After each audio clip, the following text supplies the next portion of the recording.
Bonjour à tous, c'est le docteur Walid Mekedem et aujourd'hui, on va parler de l'insuffisance rénale et des signes et des symptômes cliniques qu'on peut retrouver chez les personnes qui ont des problèmes au niveau des reins.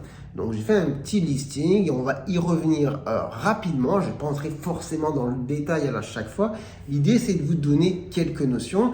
Mais avant ça, comme dans beaucoup de mes vidéos, je vous invite à pas non plus paniquer, devenir hypochondriaque dès que vous avez un symptôme.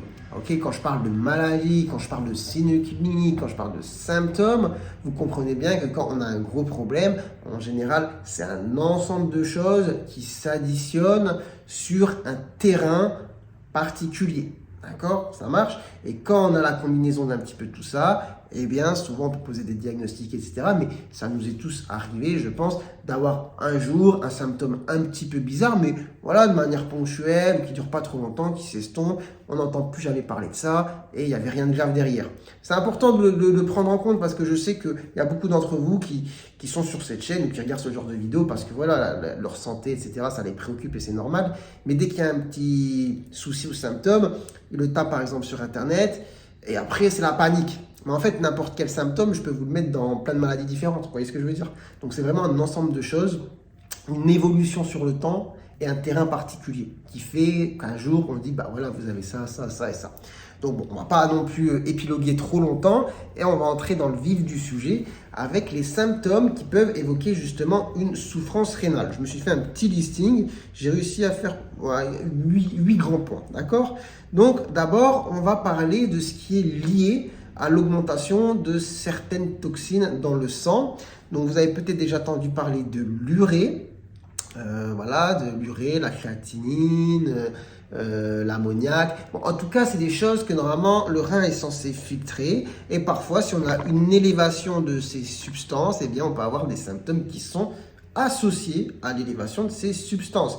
Alors, qu'est-ce qu'on peut retrouver? Eh bien, d'abord, on peut avoir une haleine bizarre. D'accord? Une haleine qu'on va dire d'ammoniac, voilà, qui ressemble à l'ammoniac, un petit peu comme parfois les urines peuvent sentir aussi. Ben, ça, c'est lié justement à l'augmentation de certaines toxines dans le sang. Donc, on va retenir l'haleine. L'haleine, d'ailleurs, j'ai fait une vidéo sur les causes de mauvaise haleine. Donc, pour vous dire qu'il peut y avoir aussi plein de causes différentes, hein, on n'est pas que sur les problèmes d'insuffisance rénale.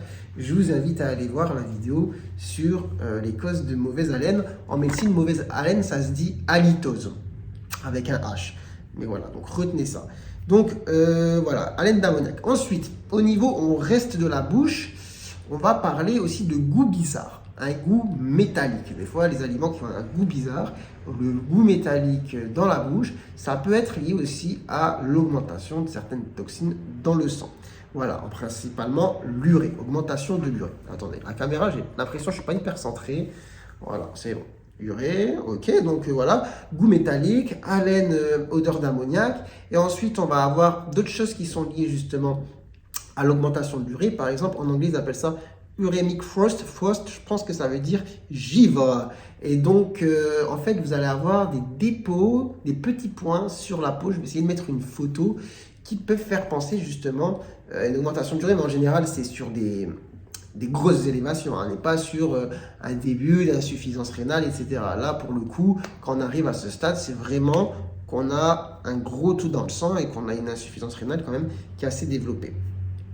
Après, je vais rester sur la peau et sur la peau, eh bien, on peut avoir une peau qui devient sèche et prurigineuse. Prurigineuse, ça veut dire qu'il gratte. Là aussi, en général, d'ailleurs, quand quelqu'un a un prurite, on fait dans les bilans un dosage de l'urée pour voir si on n'a pas une augmentation de l'urée qui peut expliquer ce prurite. Donc, avoir la peau qui gratte beaucoup, la peau qui devient sèche, ça peut être un signe. Mais après, voilà, comme je vous ai dit, il ne faut pas non plus être hypochondriaque dans le sens j'ai la peau sèche, j'ai une insuffisance rénale. On peut retrouver ça dans plein de problèmes, hein. Des fois des problèmes tout bénin,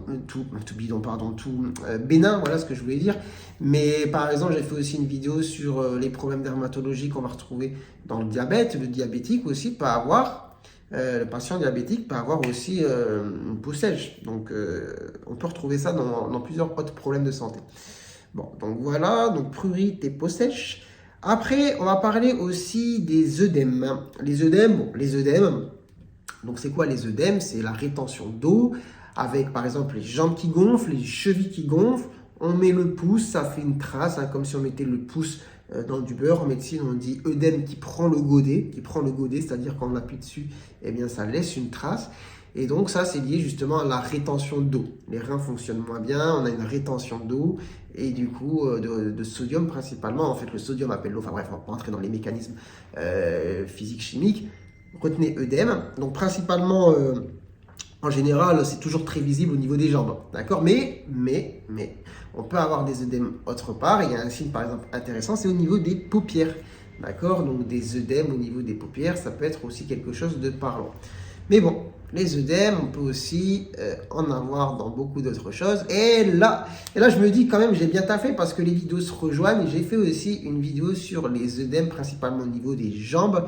Et pareil, si c'est un sujet qui vous intéresse, je vous invite à voir parce que je parle des différentes causes qu'on peut retrouver justement quand on a des œdèmes. Donc, œdème, retenez ça. On passe au point suivant. Eh bien, l'hypertension artérielle.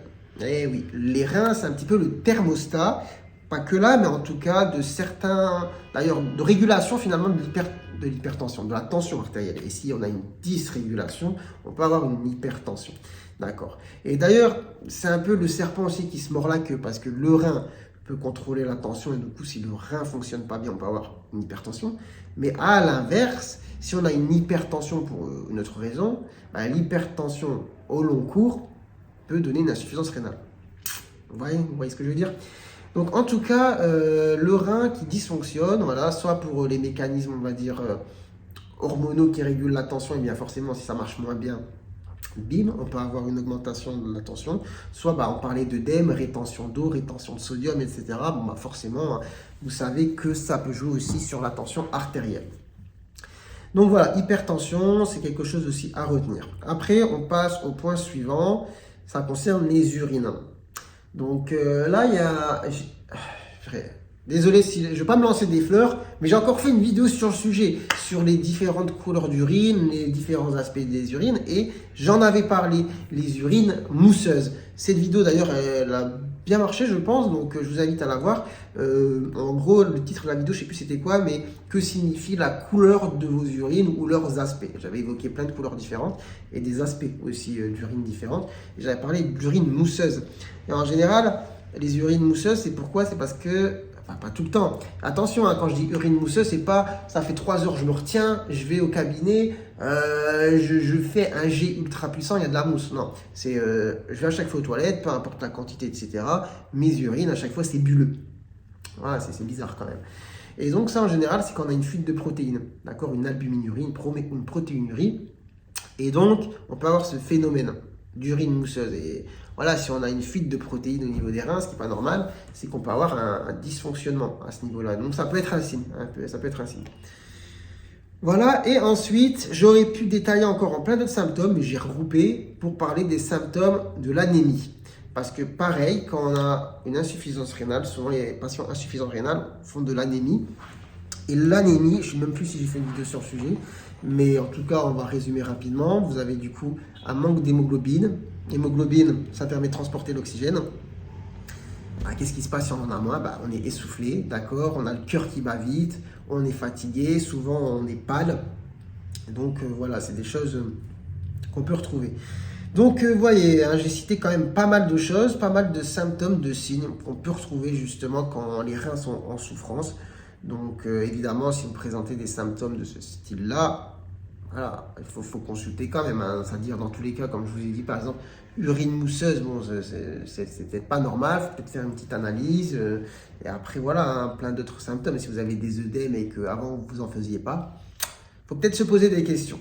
D'accord? En tout cas, j'espère que vous aurez appris des choses. N'hésitez pas à commenter la vidéo et surtout, ça me ferait plaisir si vous vous abonnez aussi à la chaîne. Et puis sur ce, prenez soin de vous, prenez soin de votre santé et à très bientôt, je l'espère, pour de nouvelles vidéos. Allez, ciao, ciao.